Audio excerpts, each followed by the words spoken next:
배웠습니다. 겸손은 자신을 비우고 자신을 낮춰서 하나님과 다른 사람을 인정하고 존중하고 섬기는 것이 뭐라고 했어요? 그게 겸손이라고 했어요.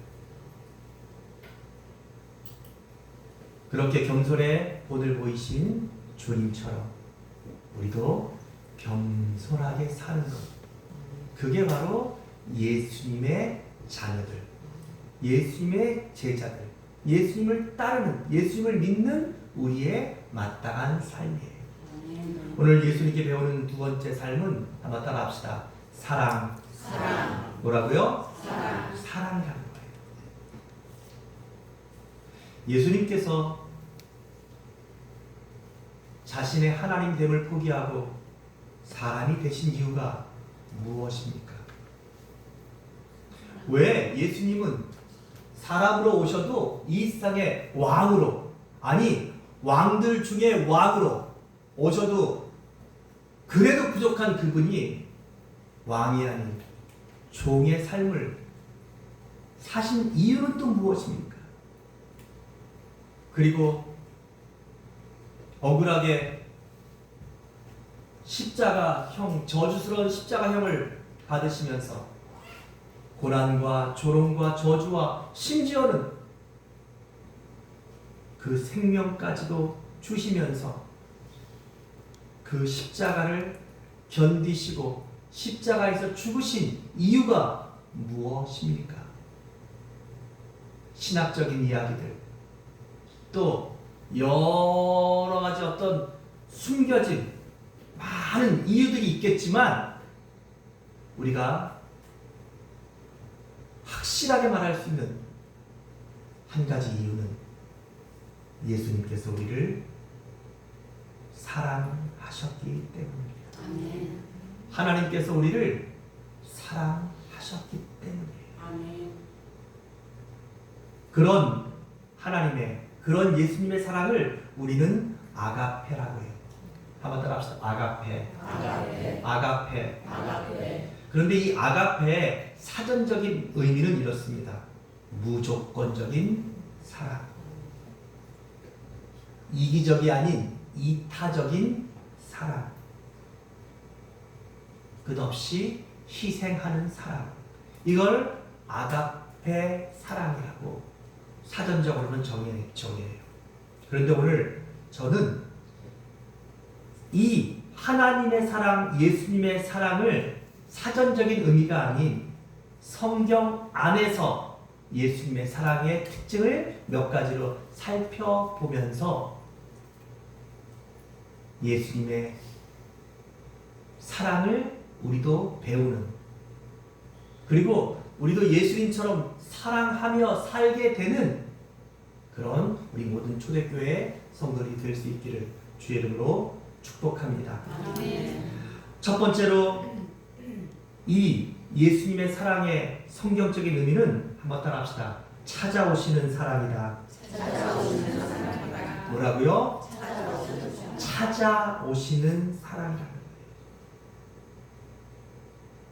하나님께서 사람을 만드실 때 사람의 존재는 nothing이었어요. 아무것도 아니었다는 거예요. 아니, 없었어요. 창세기 1장, 2장을 자세히 읽어보면 아무것도 아닌 우리를 하나님께서 천지와 만물을, 이 지구를 만드시고, 그리고 그 가운데 흙을 가져다가 사람의 모양으로 만드시고, 그 코에 하나님의 기운, 생명을 불어 넣으셔서 하나님과 닮은 사람을 창조하셨어요. 하나님의 생명이 있는, 하나님의 영이 깃든 인간을 만들었어요. 그래서 우리가 생명이 되었다 그랬어요.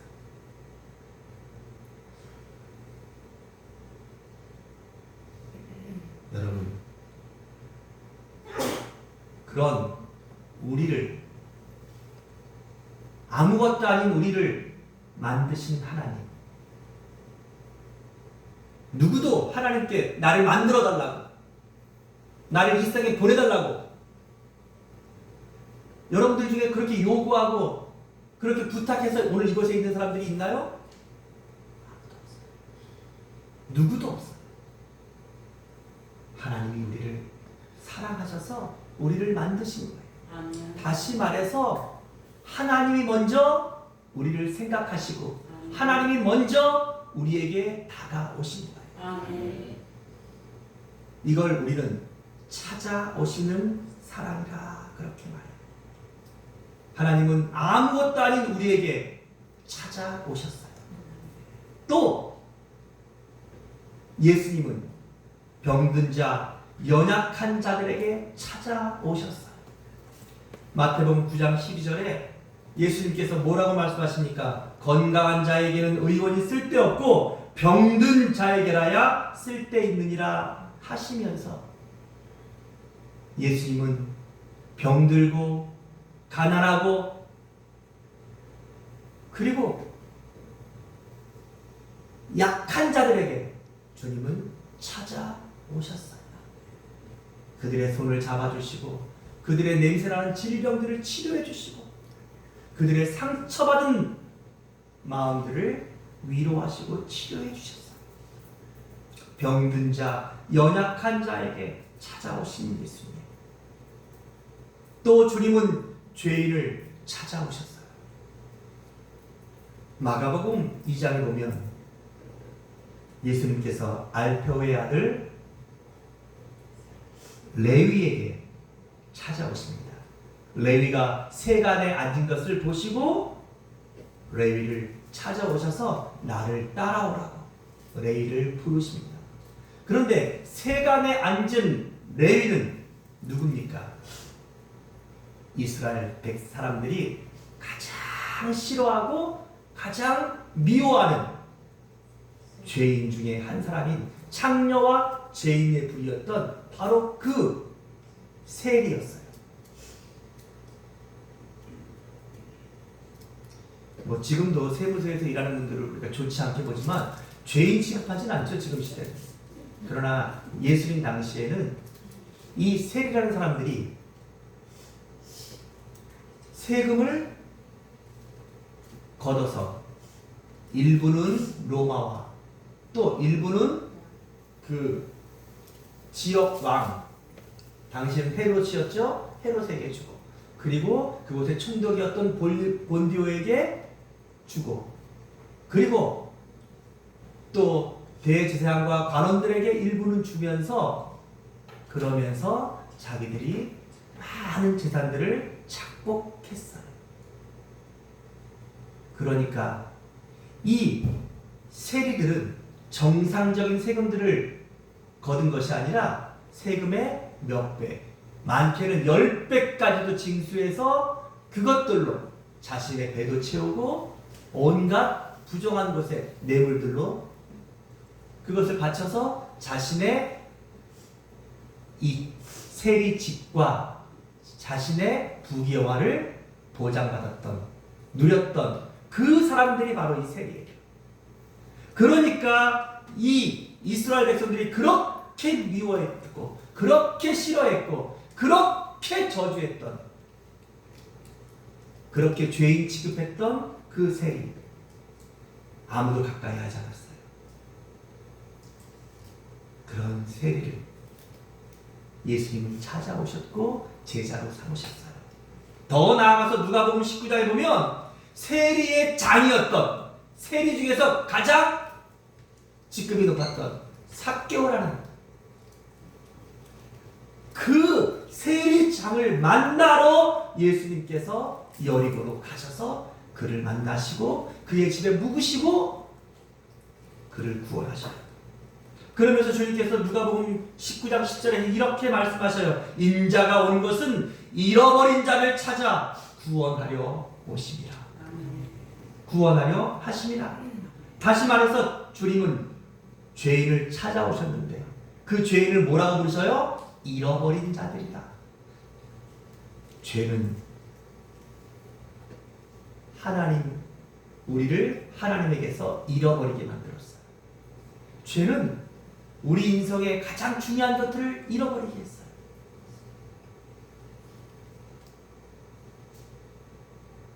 그런 죄인을 주님이 먼저 찾아오셨다는 거예요.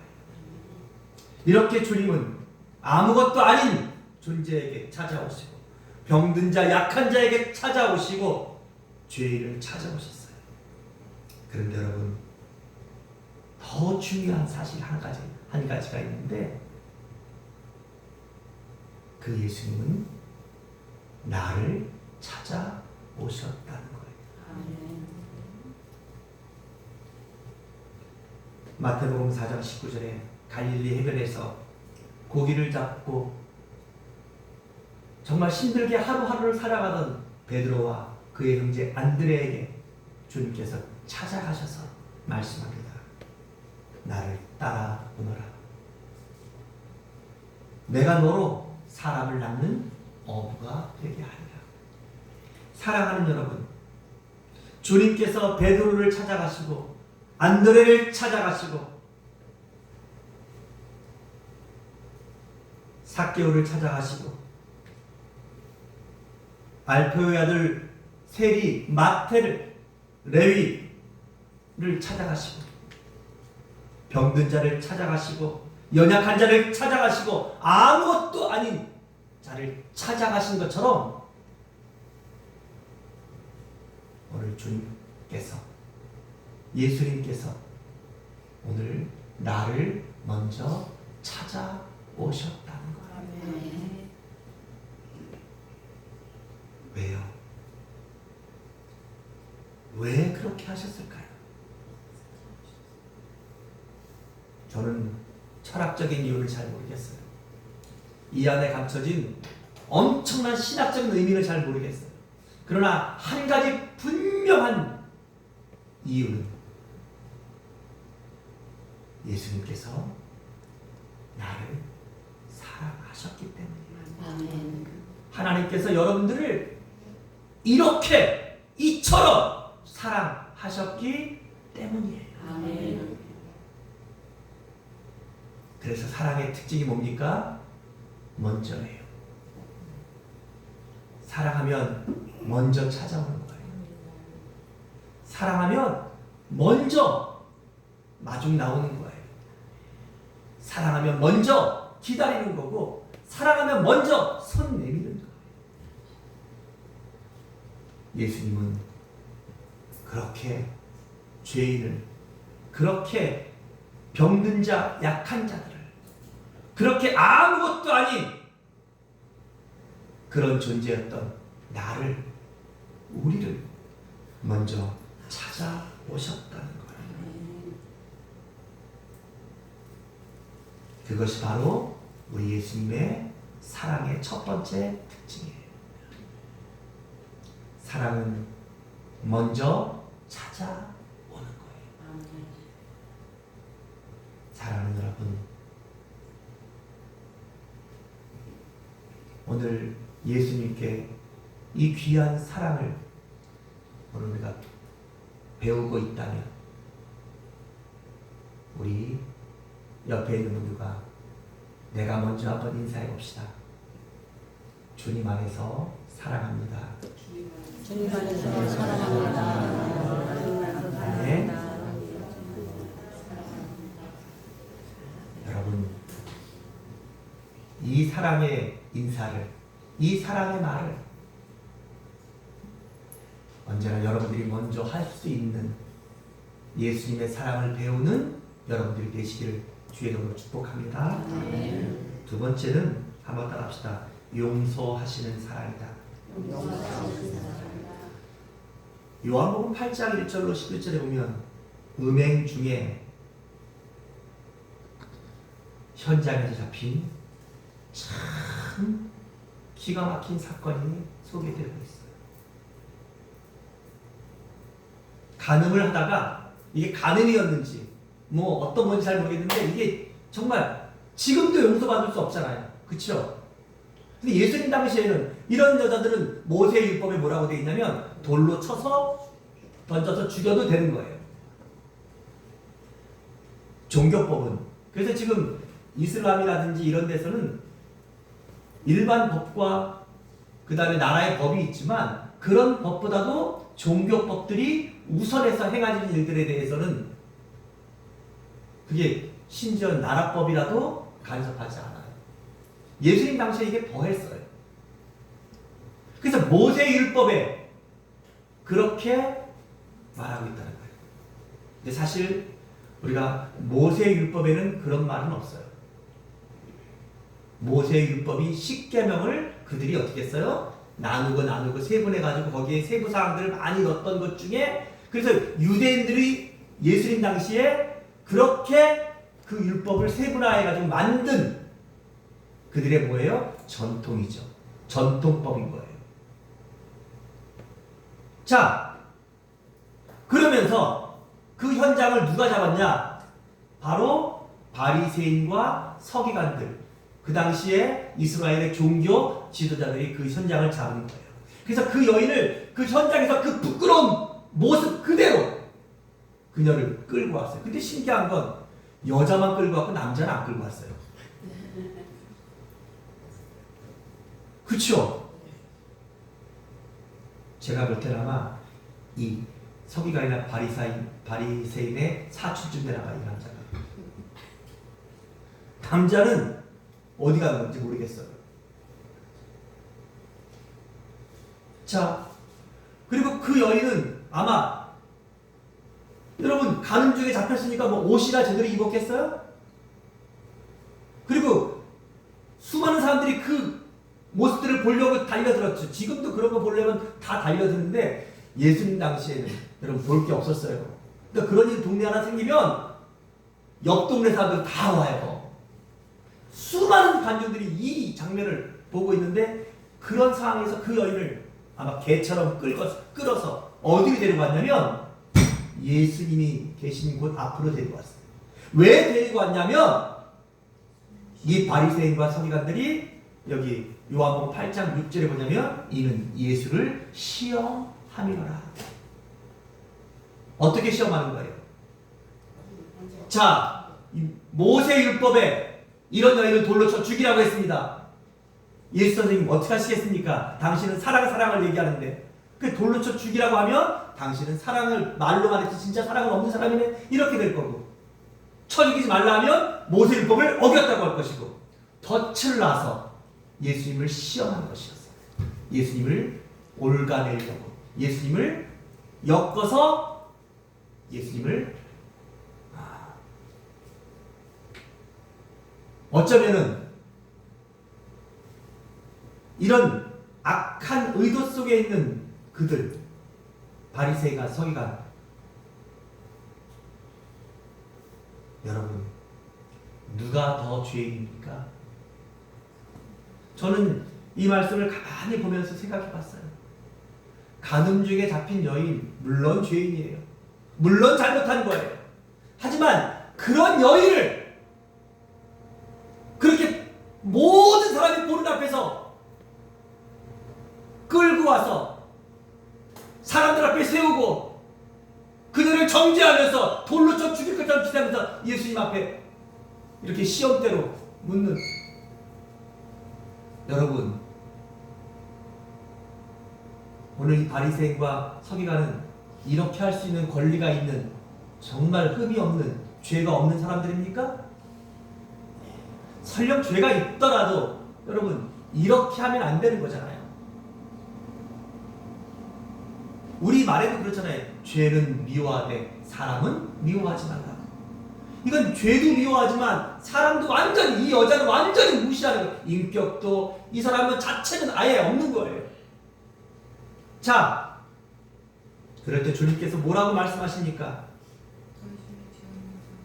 7절에 보니까 너희 중에 죄 없는 자가 먼저 돌로 치라. 그랬더니 돌을 들었던 사람들이 가만히 생각해 보니까 여러분 죄 없는 사람이 있어요, 없어요? 그들 중에는 가늠한 자도 있고, 그들 중에는 도둑질한 자들도 있고, 그들 중에는 살인한 자도 있고, 그들 중에는 정말 패역한 자들도 있잖아. 심지어는 이 여인을 끌고 왔던, 그리고 이 여인을 고발하고 이 여인을 예수님께 정죄시켰던, 예수님을 시험했던 그 바리새인과 서기관도 그 들었던 돌을 놓고 다 사라졌어요. 그리고 결국 그 현장에는 그 여인과 예수님만 남았어요. 그때 주님께서 요한복음 8장 11절에서 이렇게 말씀하십니다. 나도 너를 정죄하지 아니하노니. 무슨 말이에요? 이 가운데서 돌을 들어서 그 여인을 칠 수 있는 유일한 자격이 있는 사람은 딱 한 사람이었어요. 누구예요? 예수님이에요. 그런데 그 예수님이 뭐라고 말씀하셔요? 나도 너를 정죄하지 않겠다. 이 말은 다른 말로 하면 뭐예요? 내가 너를 용서해 주겠다. 그리고 다시 말씀하십니다. 가서 다시는 죄를 범하지 말라 하십니다. 오늘 예수님께서 이 여인은 죄가 없다, 그 얘기하자는 게 아니에요. 오늘 이 이야기 속에서 예수님께서 하시는 말씀은 오늘 우리가 예수님께 배워야 되는 가장 중요한 예수님의 삶의 사랑의 두 번째 특징이 나오는데, 그게 뭐예요? 사랑은 용서하는 것이요. 여러분, 용서할 자격이 있으신 유일하신 하나님이신 예수님이 이 여인을 용서하고 여러분들을 용서하고 나를 용서하셨음을 믿으시기 바랍니다. 아멘. 감사하시기 바랍니다. 아멘. 그렇다면 여러분, 우리도 용서하는 것이 마땅하지 않겠습니까? 아멘. 사랑이라는 건 뭐예요? 결국 용서하는 거예요. 왜 예수님은 이 여인을 용서하셨습니까?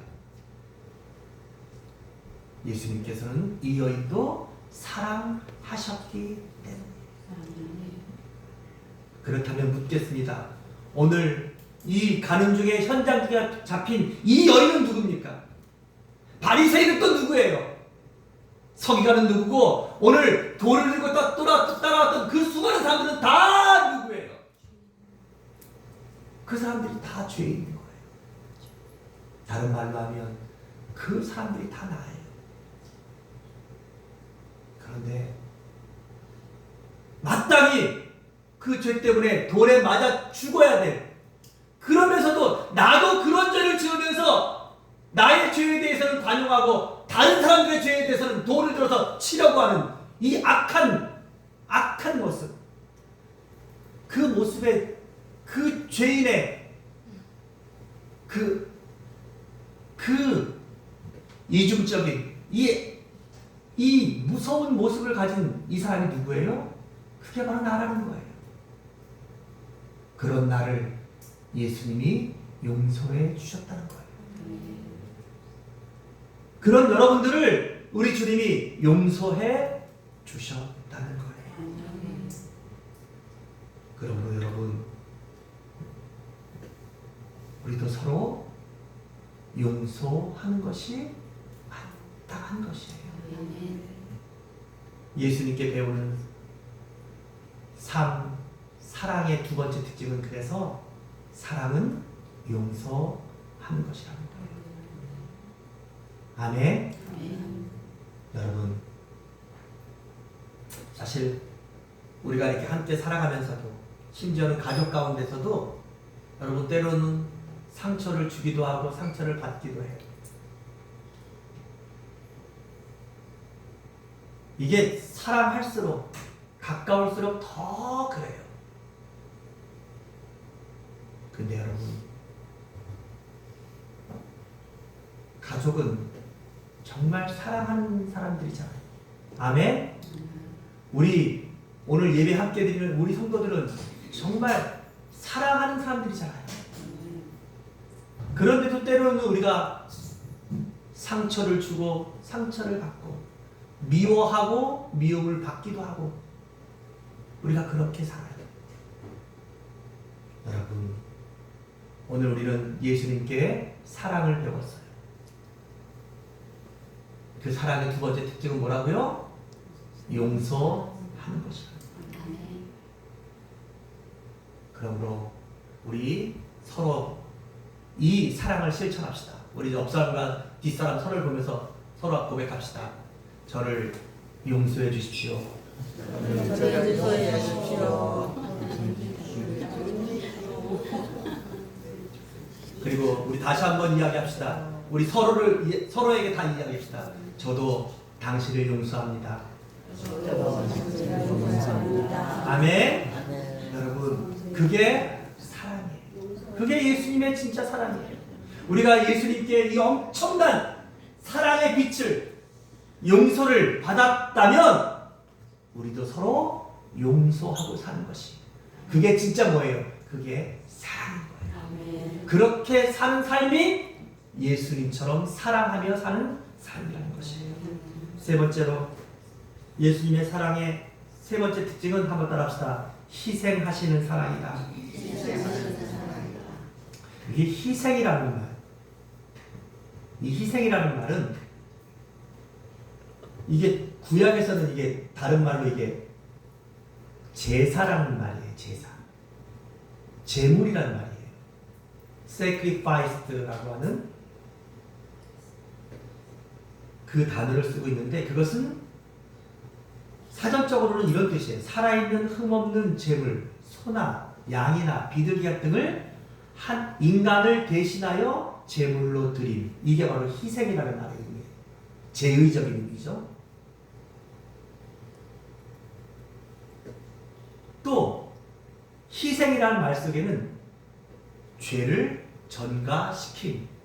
그러니까 그 죄 없는 짐승들에게 우리의 죄를 전가시켜서 그 짐승을 대신 희생시키는 거예요. 이게 바로 이게 희생인 거예요. 그러니까 여러분, 내가 뭘 잘못했는데 내가 어디 가서 한 대 맞았어. 내가 잘못해 감옥 2년 갔어. 그리고서 야, 나 진짜 가족을 위해서 희생한다. 야, 나 진짜 국가를 위해서 희생한다. 이런 말은 진짜 웃긴 말인 거예요. 그건 죄값을 치르는 거예요. 내가 잘못했다는 거예요. 그쵸? 희생이란 건 뭐예요? 죄가 없는데, 잘못이 없는데 그 죄가 내게 전가되어서 내가 그 죄를 대신 지고 그 죄값으로 뭐 이렇게 당하는 어떤 손해,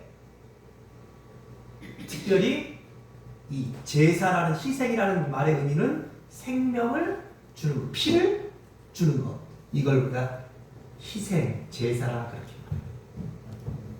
그렇게 함으로써 하나님의 진노를 그리고 하나님의 공의를 만족시켜드리는, 이게 희생과 제사와 제물의 의미인 것이에요.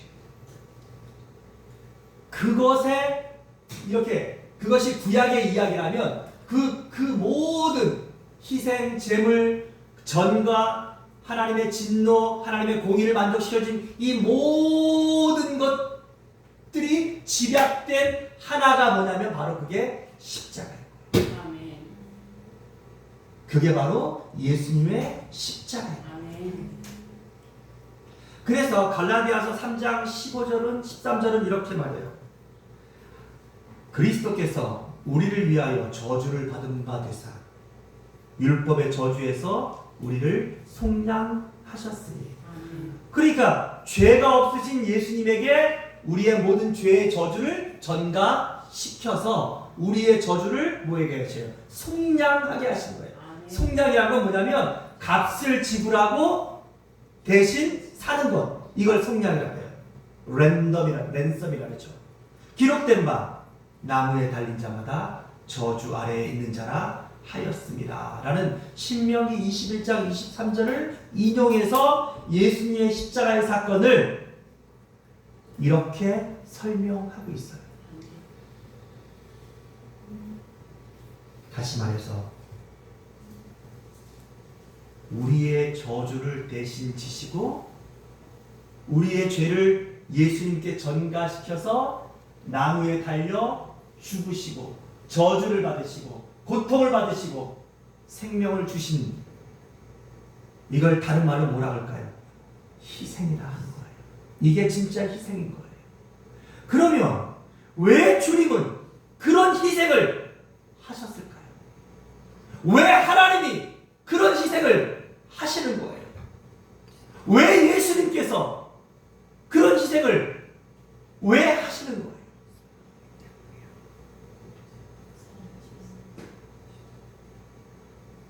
많은 이야기들이 있을 수 있고, 많은 설명들이 있을 수 있고, 많은 신학적인 설명들이 있을 수 있어요. 여러분, 그런 거 몰라도 돼요. 저도 몰라요. 지금도 그런 것들 때문에 신학자들이 서로 싸우고 있어요. 이거다 저거다. 그것 때문에 논쟁하고 있어요. 여러분, 몰라도 돼요. 근데 우리가 아는 분명한 한 가지 정답이 있어요. 예수님은 왜 그렇게 십자가를 지셨을까? 왜 그 십자가에서 희생하셨을까? 왜 십자가에서 죽으셨을까? 한 가지 분명한 이유는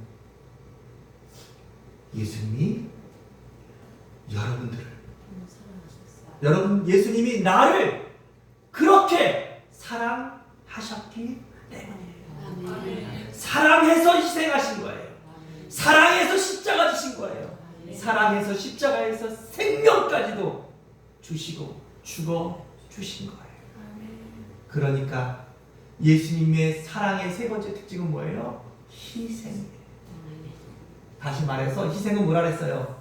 죄가 있어서 잘못해서 손해보고 잘못해서 죽는 게 아니라 죄가 없으신데, 아무 잘못이 없으신데도 여러분의 죄를, 나의 죄를, 나의 저주를, 우리의 저주를 대신 짊어지고 손해보시고, 짊어지고 희생하시고, 짊어지고 죽으신, 그걸 우리는 희생이다. 그리고 그걸 다른 말로 예수님의 사랑이다 말하는 것이에요. 그러니까 여러분, 우리가 이 세상 살면서 하나님을 위하여, 교회를 위하여, 복음을 위하여, 사랑하는 가족들을 위하여, 사랑하는 성도들을 위하여, 우리가 조금 사랑하는 자녀들을 위하여 조금 희생하는 거, 여러분 그거 억울해하지 마세요. 그거 계산하지 마세요. 그거 손익분기점, 그거 너무 복잡하게 생각하지 마세요. 나를 위해 희생하신 하나님의, 예수님의 희생과 그 사랑의 크기에 비하면 나의 희생, 나의 수고는 여러분 감히 비교할 수 없어요. 그리고 그 작은 수고라도, 그 작은 희생이라도 하나님을 위하여,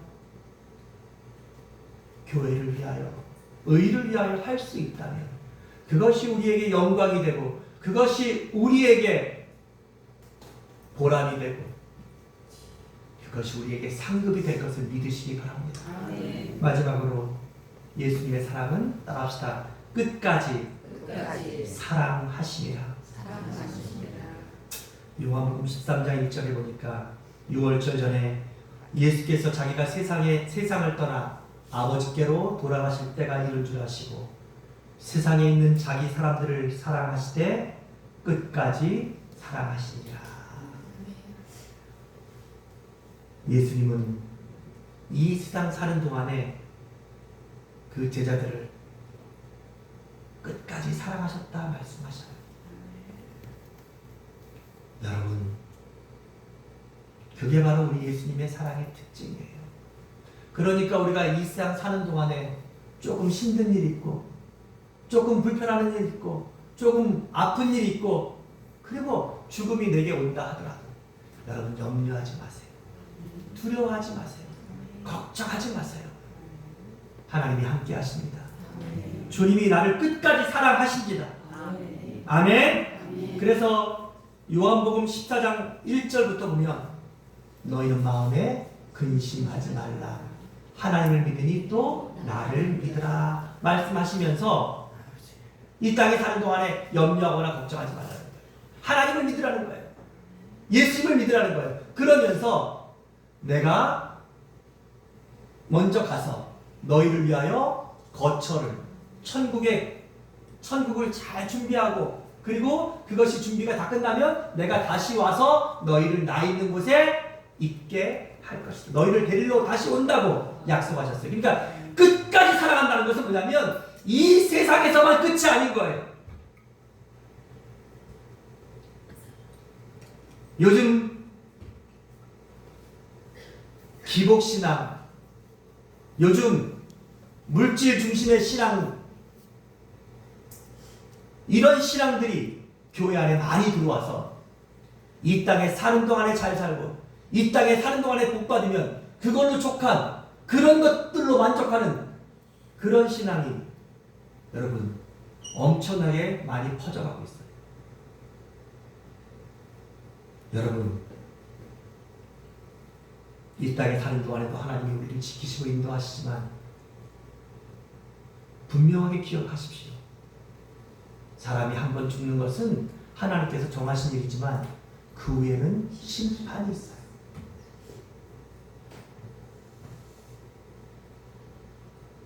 악인과 의인이, 선하게 산 사람과 선하게 살지 않은 사람들이,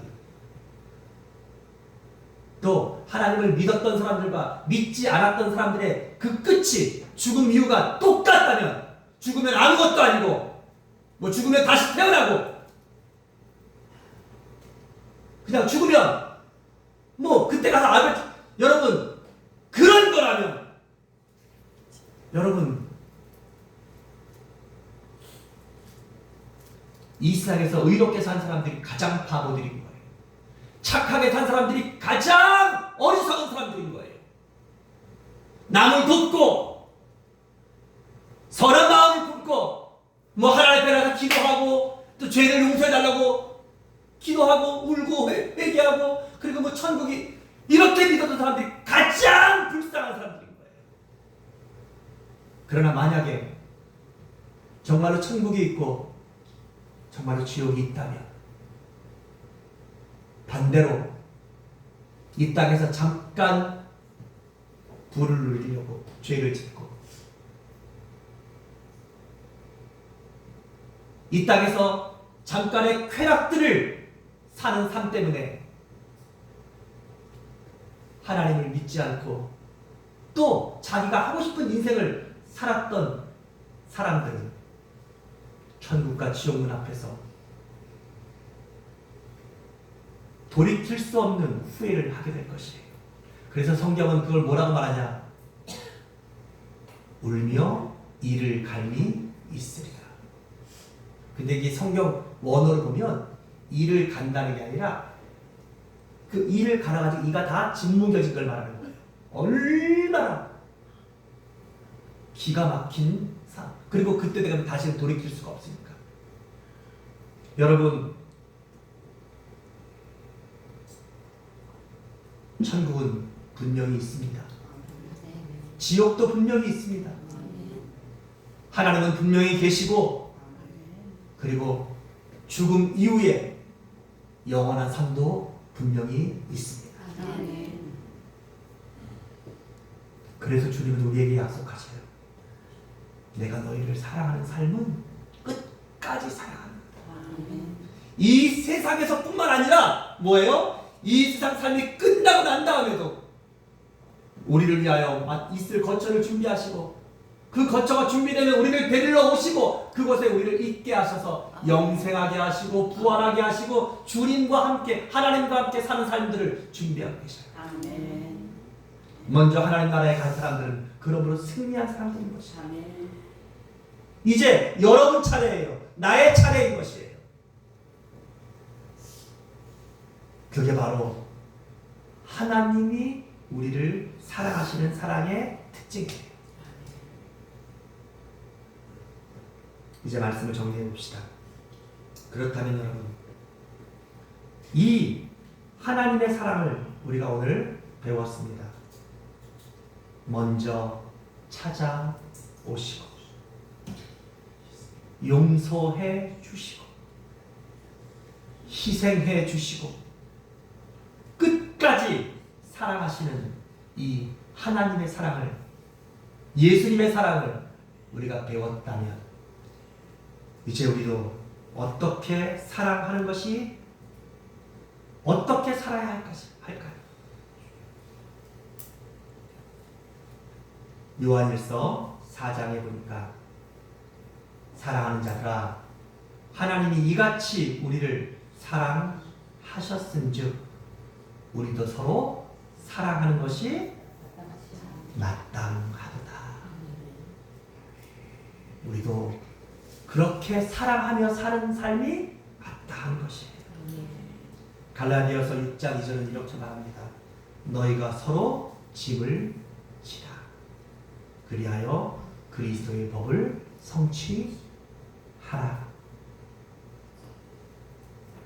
사랑은 명사가 아니에요. 사랑에 대해서 우리가 배웠어요. 사랑은 이런 거야. 사랑에 대해서 잘 설명할 수 있고 사랑이 뭔지 잘 알고 있는 거. 여러분, 그게 진짜 주님께 배우는 사랑이 아니에요. 사랑은 형용사도 아니에요. 사랑이 얼마나 아름다운지, 사랑이 얼마나 황홀한지, 사랑이 과거에 어땠는지, 이런 형용사는 사랑이 아니에요.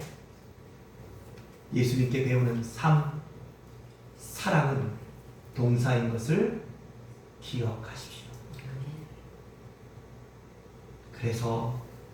그래서 끝까지 사랑하고, 그래서 희생할 수 있고, 그래서 용서할 수 있고, 그래서 내가 먼저 손 내밀 수 있는 것이에요. 기도하겠습니다. 하나님, 오늘 예수님께 배우는 두 번째 사랑을 우리가 하나님의 말씀을 통하여 듣게 하시니 감사합니다.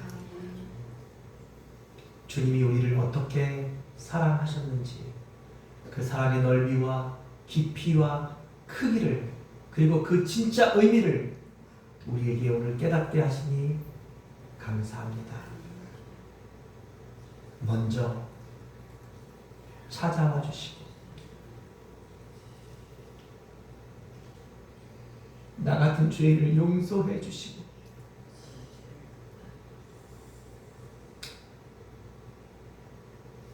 나 같은 죄인을 위하여 십자가에서 그렇게 희생해 주시고,